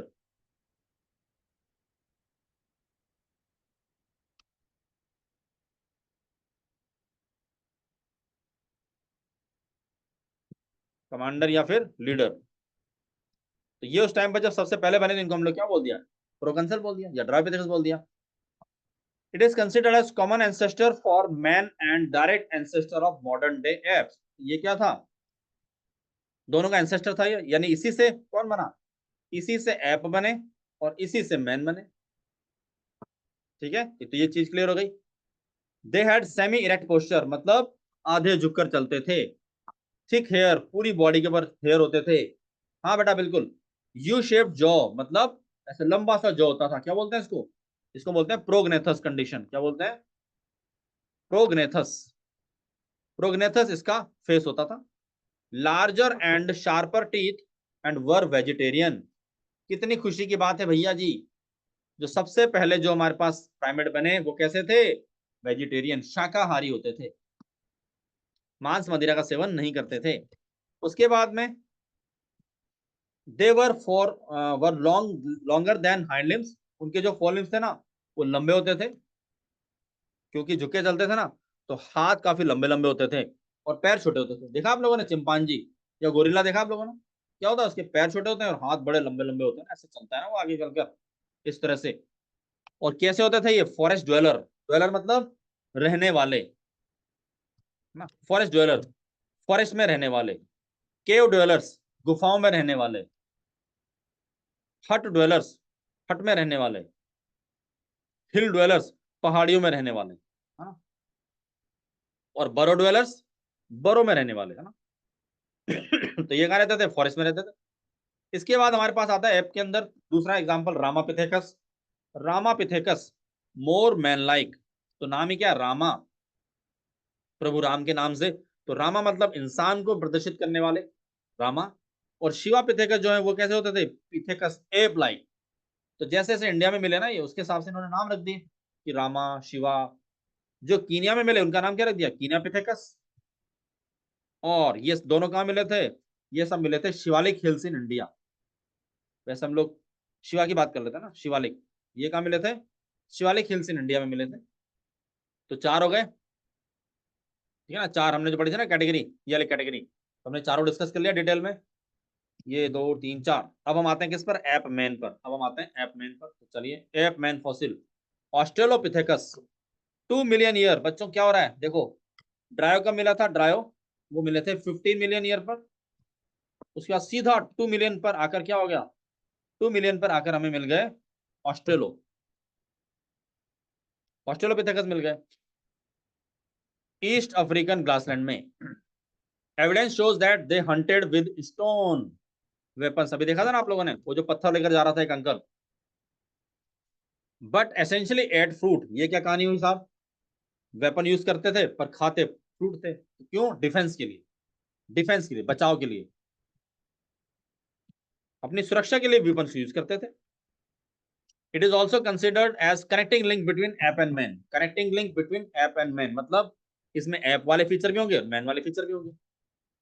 Few fossils of man-like bones have been discovered in Ethiopia and Tanzania.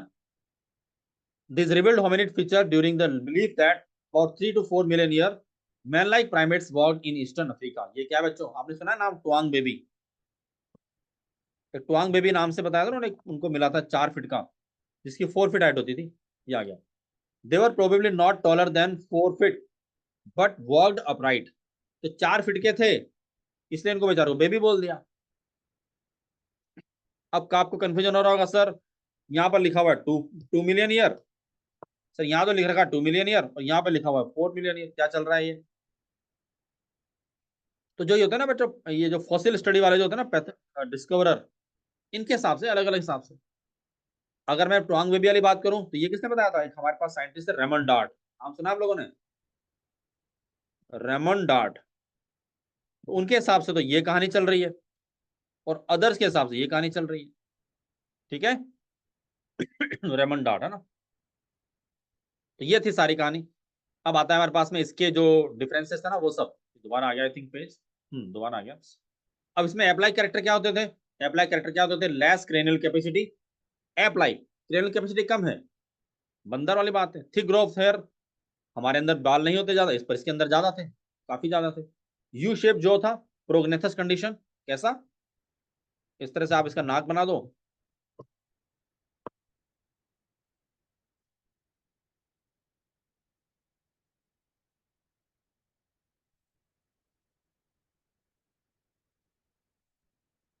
सही लग रहा है क्या बच्चों? ऐसा ही था क्या? और लंबा कर दो थोड़ा सा।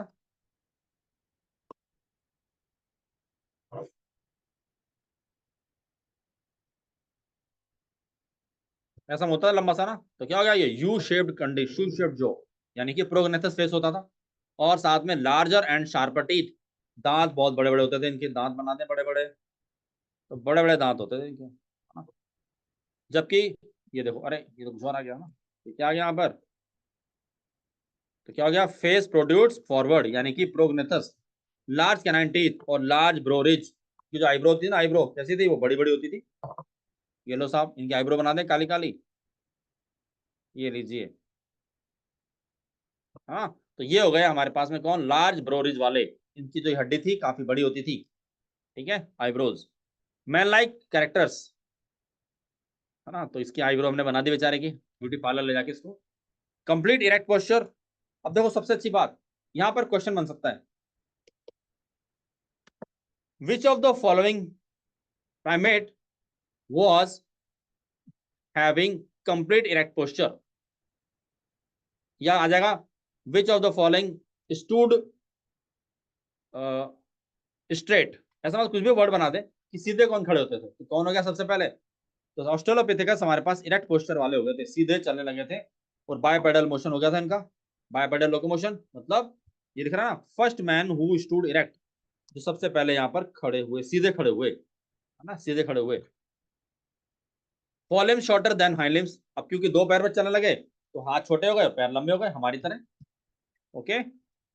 और vertebral column with distinct lumbar curve, ये क्या मतलब है, देखो पुराने बंदर कैसे होते थे, ऐसे झुके रहते थे ना, उनकी वर्टिब्रा ऐसी होती थी, आगे झुके होते तो ऐसी वर्टिब्रा हो जाएगी, पर आपकी कैसी होती है, आपकी वर्टिब्रा होती है ऐसे सर्वाइकल, फिर ये थोरेसिक, फिर ये लंबर, और फिर ये नीचे जाते जाते क्या होता है, कॉकिक्स, ऐसा हो गया ना नीचे की तरफ, ऐसा कर्व बन जाता है आपके पास, ठीक है। किसी की रीढ़ की हड्डी सीधी है बिल्कुल ऐसे स्ट्रेट नहीं हो सकती, बेंड होता है, तो यहाँ पर भी हमारे पास क्या हो गया, ये जो कर्व आ गया इसके अंदर। प्री हिस्टोरिक मैन पे आ जाते हैं अब हम लोग, प्री हिस्टोरिक मैन पर, तो क्या हो जाएगा, extant species of Homo are called as prehistoric man, तो क्या कहते हैं, Homo habilis, first human like being, सबसे पहले ह्यूमन जैसे दिखने लगे, फर्स्ट टूल मेकर, ये फर्स्ट हमेशा ध्यान रखना बच्चों, फर्स्ट जहां भी आ रहा ना, फर्स्ट टूल मेकर कौन था, तो ये थे, कहाँ रहने लगे, केव्स में, मतलब केव ड्वेलर बन गए, केव ड्वेलर थे। Probably did not eat meat, अभी तक भी वेगन थे, अभी तक भी ये वेगन चल रहे थे। The brain capacity were between 650 to 100 cc, 650 से 800 सीसी, अभी ज्यादा नहीं थी, हमारी कितनी है 1400 के आसपास, और ये बहुत कम चल रहा है। It fossils are discovered from 2 million years old rocks in the Africa, वहां से मिले थे होमो हेबिलिस के। तो तीसरी कैटेगरी हमारे पास चल रही है इस टाइम, ये कौन सी, प्री हिस्टोरिक मैन वाली। इसके बाद आता है homo erectus, they existed about 1.5 million year पर, कौन मिला, इरेक्टस, नाम क्या है, इरेक्ट मतलब सीधा, इरेक्ट रहते थे ये। They had large brain with cranial capacity 900 CC, इनका दिमाग थोड़ा ज्यादा चलने लगा, ठीक ठाक हो गया था। देवर केव डवेलर्स, ये भी केव डवेलर थे, और इन्होंने सबसे पहले नॉनवेज खाना स्टार्ट किया, कौन थे नॉन वेजिटेरियन, सबसे पहले Homo erectus. Many subspecies are discovered of Homo erectus are given below, कौन कौन सी है इसकी स्पीशीज, तो सबसे पहले जावा मैन। बच्चों दो चीज ध्यान रखना, पहला डायलॉग क्या है, इरेक्ट रहते थे, दूसरा क्या है, नॉनवेज खाने लगे, और तीसरा चौथा क्या आएगा देखना, जावा मैन या homo erectus erectus. Its fossil discovered in Java in 1891, इसको पिथेकेंथ्रोपस बोलते हैं ना, पिथेकेंथ्रोपस भी बोलते हैं, 1991 में मिले थे। First man who used fire, सबसे पहले वो मैन जिन्होंने फायर यूज करी। बच्चों आपने पुष्पा मूवी देखी क्या सबने, पुष्पा मूवी, तो पुष्पा के दो डायलॉग आपको यहाँ पर समझ में आ जाएंगे, और जावा हमेशा याद रहेगा आपको, क्या क्या था देखो, पुष्पा क्या बोलता था, पुष्पा पहली बात क्या बोलता था, झुकेगा नहीं, यानी कि कैसे हो गए, इरेक्ट का ना ये, इरेक्ट, इरेक्ट थे, हाँ शाबाश। और दूसरा, दूसरा क्या बोला इसने, दूसरा इसने बोला था फायर है में, क्या बोला था इसने, फायर है में, ऐसे बोलता था ना ये, तो यानी कि first use fire first time.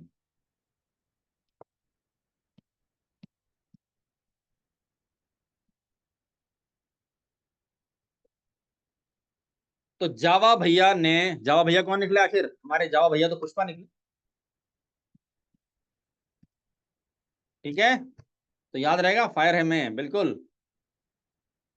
तो बच्चों, कौन है पुष्पा? पुष्पा है जावा।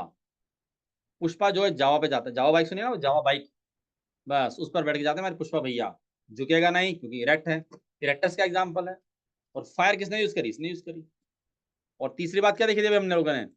इसने नॉनवेज खाना भी स्टार्ट कर दिया था, देखा था ना आपने पुष्पा मूवी में, वो खाता था लेग पीस खाता रहता था, तो इसने मीट भी खाना यहाँ पर स्टार्ट कर दिया था, है ना। तो ये थे हमारे पुष्पा भैया। They use tools of bones and stones, तो इन्होंने लड़ाई लड़ाई करने के लिए, पुष्पा है ना तो लड़ाई करने के लिए सब कुछ रखेगा ना ये, तो हड्डियां स्टोन सब रखता था लड़ाई लड़ाई करने के लिए, पंगे लेने के लिए, है ना, लड़ाई लड़ाई फाइट के लिए। और क्रेनल कैपेसिटी किसकी थी, कितनी थी इसकी? 800 से 1000 सीसी, यानी बढ़ती चलेगी, average 900 cc. They were omnivorous and cannibalism, सबसे खतरनाक बात कैनिबलिज्म, अपनी ही स्पीशीज के आदमी को खा जाता था, अपनी स्पीशीज को खा जाता था। सामने देखा पुष्पा वन जा रहा है, उधर से पुष्पा टू आ रहा है, पुष्पा वन को भूख लगी तो पुष्पा टू को मारकर खा जाओ, है ना, ऐसा करते थे। तो ये हमारे जावा मैन, ये हमारे पुष्पा भैया, शक्ल देखो पुष्पा भैया की,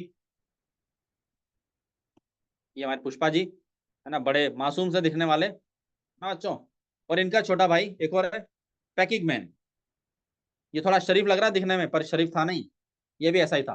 तो देखिए पैकिंग की बात करते हैं, इन्होंने भी क्या करा, मीट वीट खाना स्टार्ट किया, प्रोटेक्शन के लिए फायर को यूज करा। और ये भी, इनकी भी कैनल कैपेसिटी लगभग थोड़ी बढ़ गई थी, और ये भी कैनिबलिज्म शो करते थे, ओमनीवोरस थे।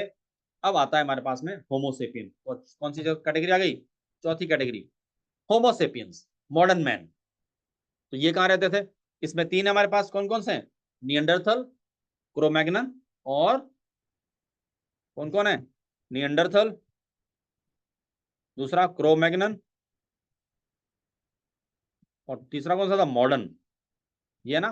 तो सबसे पहले किसकी बात करें हम लोग? नियंडरथल की। नियंडरथल है हमारे पास पहला, कहाँ मिले? ईस्ट एंड सेंट्रल एशिया में, लगभग 1000 से 4000 साल पहले, इतना जरूरी नहीं है याद करना, है ना। Fossil were discovered in Neanderthal valley, ये भी इतना जरूरी नहीं याद करना। हाँ ये ध्यान रखना जरूरी है, इनकी जो ब्रेन कैपेसिटी कितनी होती थी? इनकी होती थी 1400 सीसी, बिल्कुल बिल्कुल ध्यान रखना इसको, ह्यूमन के बिल्कुल नियर है ना, सिमिलर एज मॉडर्न मैन, इसलिए ये आपको ध्यान रखना पड़ेगा, अच्छे से याद करना पड़ेगा। They buried their dead and probably believed in the immortality of the soul, तो यहां से भूत प्रेत स्टार्ट हो गए थे ना, गोस्ट,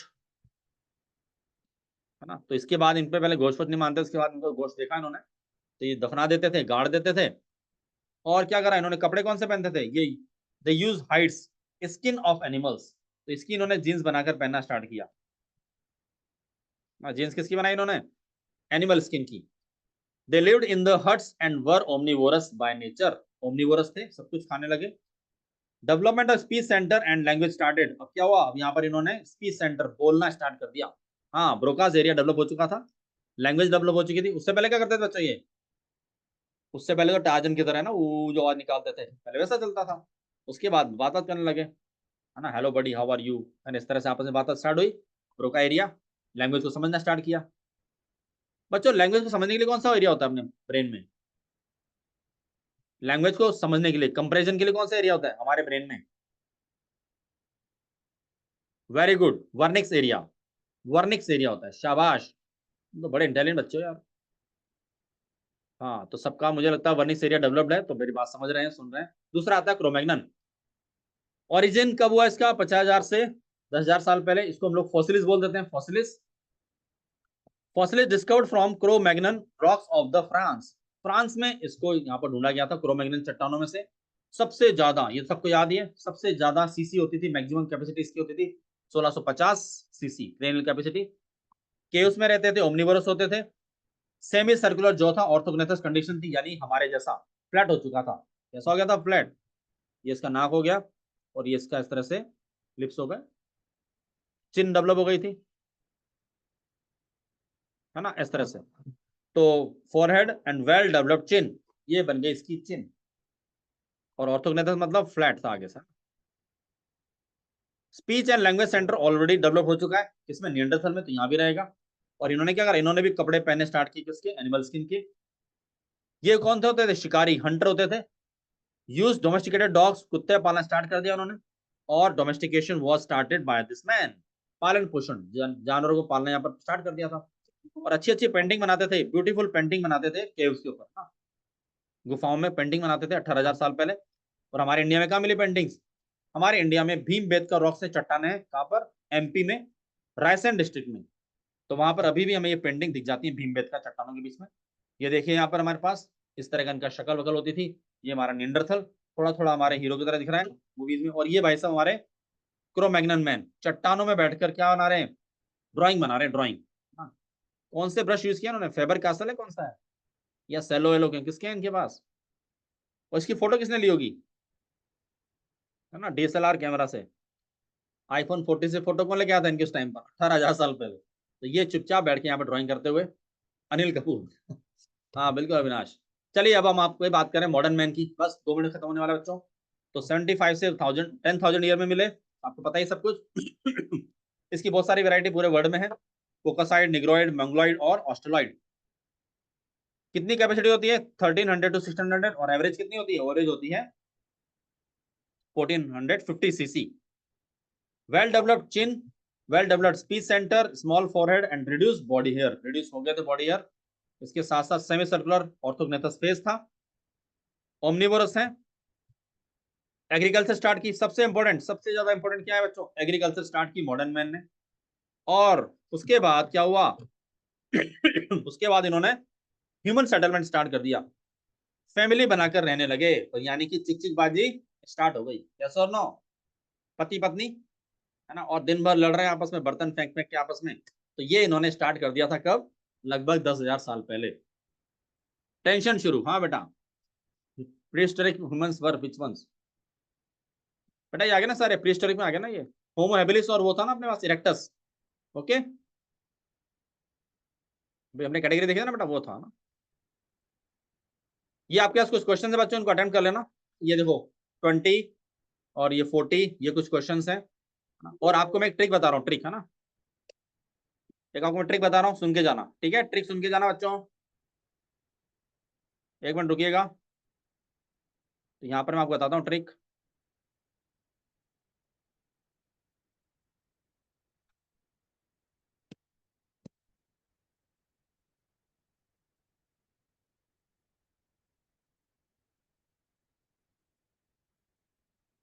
हाँ जी दिख रहा है, ठीक है।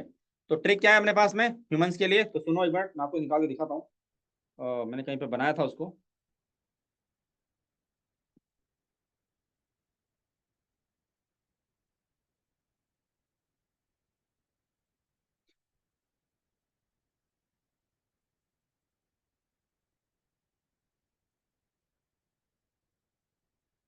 एक मिनट ना बच्चों ना, एक मिनट बस, 1 मिनट, या फिर मैं कल बताता हूँ आपको। एक मिनट रुक जाओ, बस अभी आने वाला है।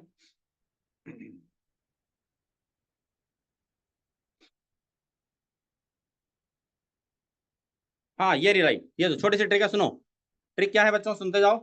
तो ट्रिक है हमारे पास में, do remember, do remember Apple has essential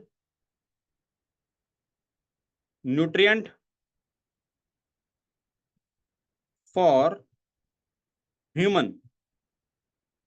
क्या बनेगा इससे? क्या बनेगा इससे? सुनते जाओ। डू से क्या हो जाएगा बच्चों? ट्रायोपिथेकस, ठीक है। रिमेंबर से क्या हो जाएगा? रामा। एप्पल से क्या हो जाएगा?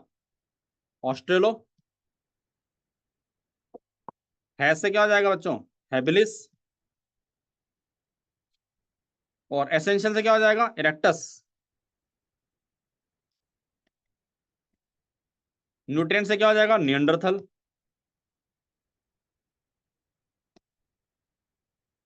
फॉर से क्या हो जाएगा? फॉसिलिस।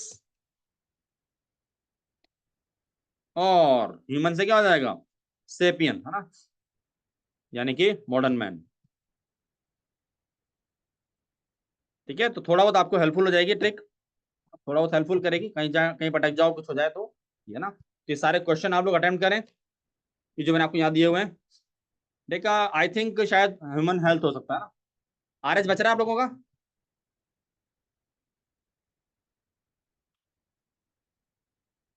हाँ तो RH हो सकता है ना, हो सकता है स्टार्ट ना, मंडे को पता लग जाएगा, आपके पास आ जाएगा नोटिफिकेशन में, ठीक है ना बेटा। ये तो वो आएगा ना आनंदिता, फॉसिलिस होगा ना, फॉर मतलब इसमें कंप्लीट सीक्वेंस नहीं, आइडिया दिया गया ना ट्रिक के हिसाब से। हमारी जो असली सीक्वेंस तो वही है जो आपको मैंने बताई थी ना पहले, आपको ये फॉलो करना है, this is the actual statement, ये आपको इसी को फॉलो करना है, ठीक है। चलिए बाय बाय, थैंक यू, मिलते हैं फिर मंडे को, और ट्रिक बिल्कुल ध्यान रखें।